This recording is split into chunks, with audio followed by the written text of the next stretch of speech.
Une journaliste française pose une question, ça n'est pas le gouvernement de la France. Et c'est bien comme ça. Mais il ne faut pas tout confondre. Non, parce que, non, mais c'est pas une position de la France. Je faisais allusion... Parce qu'il n'y a pas de... Je faisais allusion au propos de Le Drian. Lui, il est officiel français. Oui, mais... Le compromis à l'africaine, c'est Le Drian, c'est pas la journaliste. C'est exact, mais ce compromis... Mais cette formule, Président, on sait d'où elle est sortie et on sait le contexte électoral. Non, mais on sait le contexte... Et il n'y avait pas de caractère de mépris dans la formule de Jean-Yves Le Drian. À Nairobi, d'ailleurs, grâce à toi, on a pu s'expliquer avec... Et la France a beaucoup œuvré, vous le savez ô combien, pour qu'il y ait alors une alternance, qui n'aurait pas été à ce moment-là un mécanisme spontané. Je ferme cette parenthèse, mais je voulais faire cette précision. Pardon. Merci, très bel échange. Alors, je pense qu'on va peut-être... Nous voyons la situation aujourd'hui, condamnant toute forme de pillage, de balkanisation, de menace de la souveraineté de votre pays. Je suis prêt à ouvrir tous les dossiers de l'histoire. Je l'ai fait avec le Rwanda. Si c'est le souhait du président Tshisekedi, je suis totalement favorable à ce qu'il y ait une commission d'historiens qui puisse assigner les responsabilités aux uns et aux autres. Vous avez rappelé une page sombre de l'histoire de la région. La France a assumé d'ouvrir tous ses livres et de la faire écrire par des historiens de manière totalement indépendante. Je pense que vous avez fait un raccourci qui, lui, n'a rien d'historique ni de juste entre le rôle qu'a pu jouer la France et la situation dramatique que j'évoquais, et la guerre, la deuxième guerre, avec les millions de morts dans votre pays, dont je rappelais la gravité. Donc je récuse le raccourci que vous avez fait et la responsabilité qu'on pourrait assigner à la France, parce que je suis pour la vérité, mais toute la vérité, je ne suis pas pour prendre tous les fardeaux. J'essaie de prendre les miens, et c'est déjà bien. Donc, oui, pour une commission d'historiens, pour faire ce travail, s'il vous semble utile, s'il semble utile au président, et donner les faits. Ensuite, soyons clairs, quelle est la situation depuis 1994 ? Plusieurs pays de la sous-région, il n'y en a pas qu'un, plusieurs, sont rentrés dans votre pays, et plusieurs groupes rebelles y ont prospéré, captant d'ailleurs beaucoup de richesses minières économiques qui devraient revenir à votre peuple. Et depuis 1994, ce n'est pas la faute de la France, pardon de le dire dans des termes aussi crus, vous n'avez pas été capable de restaurer la souveraineté, ni militaire, ni sécuritaire, ni administrative de votre pays. C'est aussi une réalité. Il ne faut pas chercher des coupables à l'extérieur de cette affaire. Et donc on en est dans cette situation qui a conduit à des drames absolus, à cette deuxième guerre, à des millions de morts, qu'on ne doit pas oublier, à la nécessité aussi, ce qui est une responsabilité qui doit se faire ici, ce n'est pas la France ou d'autres de le faire, de mettre en place une vraie justice, une justice transitionnelle qui est la clé pour que celles et ceux qui parfois ont tué soient jugés. Et parfois ils évoluent encore, ils sont là, ils sont encore avec des responsabilités. Comment voulez-vous qu'il y ait une paix durable et de la confiance dans un pays quand la justice n'est pas passée? Ne demandez pas, n'accusez pas la France pour quelque chose qui dépend de vous, là. C'est une réalité aussi. Mais très clairement, sur cette situation, depuis 30 ans, a pris un tour inacceptable. Donc voilà, oui pour faire la vérité sur l'histoire, non pour prendre tous les fardeaux, et si on est clair, soyons clairs jusqu'au bout et assignons toutes les responsabilités, y compris les responsabilités congolaises, y compris les responsabilités de la sous-région. Bâtissez une armée solide, construisez la sécurité et le retour de l'État partout sur le territoire, faites passer la justice transitionnelle pour que vous n'ayez pas des coupables et des criminels de guerre encore en responsabilité ou sur le terrain, soyez intraitables avec tous les voisins de la région quand ils viennent vous piller, et nous serons à vos côtés. Je ne peux pas être plus clair sur ce sujet. La clé dans la durée, on l'évoquait avec le président Tshisekedi. C'est très clairement d'avoir la capacité de tenir tout le territoire et un discours de vérité avec toute la sous-région, parce qu'on ne peut pas rester sur un modèle économique qui consiste à ce que des ressources soient prises ici pour permettre, en quelque sorte, la stabilité économique de voisins.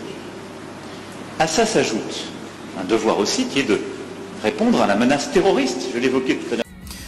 Ndagira ngo rero n'ubundi dukomeze tugaruka ku ruzinduko rw'umukuru w'igihugu cy'Ubufaransa ni Perezida Emmanuel Macron ari muri Repubulika Iharanira Demokarasi ya Kongo, ndetse uyu munsi yagejeje ijambo rikomeye cyane yari yateguriye abanyekongo. Kuri abo banyekongo n'ubundi ni ijambo ritari rito cyane kuko ryamaze iminota irenga 10 yose agaruka ku ntambara ikomeye cyane ikomeje kugaragara mu burasirazuba bwa Repubulika Iharanira Demokarasi ya Kongo, ikaba intambara ihanganishije FARDC ndetse na M23. Benshi bari biteze ko rero avuga ko u Rwanda rwo rwashoje iyo ntambara kuri uyu muturanyi warwo, gusa ibyo ntabwo yigeze abigarukaho ndetse ntabwo yigeze avuga ko u Rwanda rwigeze rugaragara muri ibyo bibazo mu ijambo rye ryose. Tugiye gukomeza rero tugaruka ku gashya kabiri hariya i Kinshasa. Emmanuel Macron nawe yasubiyemo amagambo y'umukuru w'igihugu cy'u Rwanda nyakubahwa Perezida Paul Kagame yaherutse kuvuga ubwo yagarukaga ku matora yo mu mwaka wa 2018.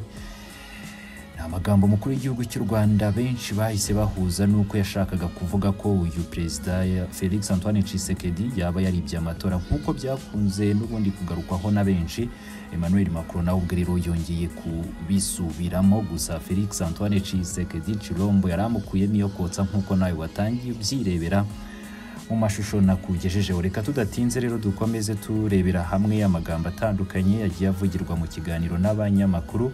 Muhaye ikaze rero muri aya makuru. Nkwibutse ko rero binoroshye cyane gukomeza kubana natwe mu makuru atandukanye tuba dukomeje kugenda tukugezaho, no kureba aho hasi handitse subscribe, ubundi amakuru yose rwose ukajya ukomeza kuyabonera ku gihe. Ni Perezida wa Repubulika Iharanira Demokarasi ya Kongo uyu munsi ubwo yakiraga Emmanuel Macron w'Ubufaransa, banagiranye ikiganiro n'itangazamakuru. Ni muri icyo kiganiro rero Emmanuel Macron hari aho yagize ati tuzi neza ko kuva mu mwaka w'1994 iki gihugu cy'abaturanyi cya Repubulika Iharanira Demokarasi ya Kongo nta mutekano ukigaragaramo. Hanabaza Tshisekedi ati nawe rero kuva wagera ku butegetsi ntabwo wakoze uko ushoboye ngo iki gihugu cyawe ukigaruremo amahoro. Ntabwo rero Ubufaransa ari twebwe tugomba kuzana amahoro muri iki gihugu cyanyu cya Repubulika Iharanira Demokarasi ya Kongo. Mwebwe ubwanyu nk'abakongomani ni inshingano zanyu kuba mugomba kumva ko kugarura umutekano n'amahoro ari ibyanyu, mugomba kubikorera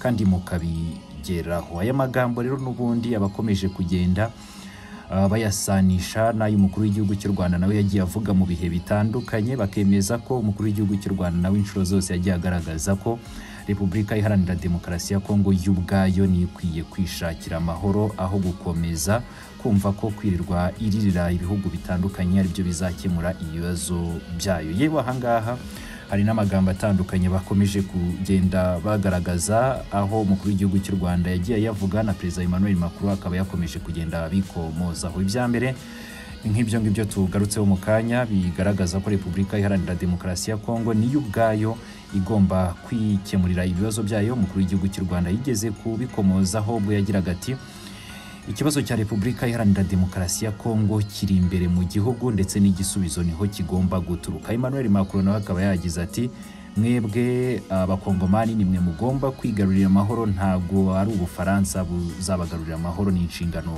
zanyu. Mu mwaka wa 2018 Perezida Kagame yakomoje ku matora yahabaye mu minsi yashize ubwo yagiraga ati tuzi byabaye mu mwaka wa 2018. Emmanuel Macron nawe yagize ati murabizi neza ibyabaye mu mwaka wa 2018 ubwo habaga amatora. Turifuza ko bitazongera kubaho mu matora ateganyijwe mu mpera z'uyu mwaka, kandi turashaka ko ibishoboka byose bikorwa ayo matora ntazigere asubikwa habe na rimwe.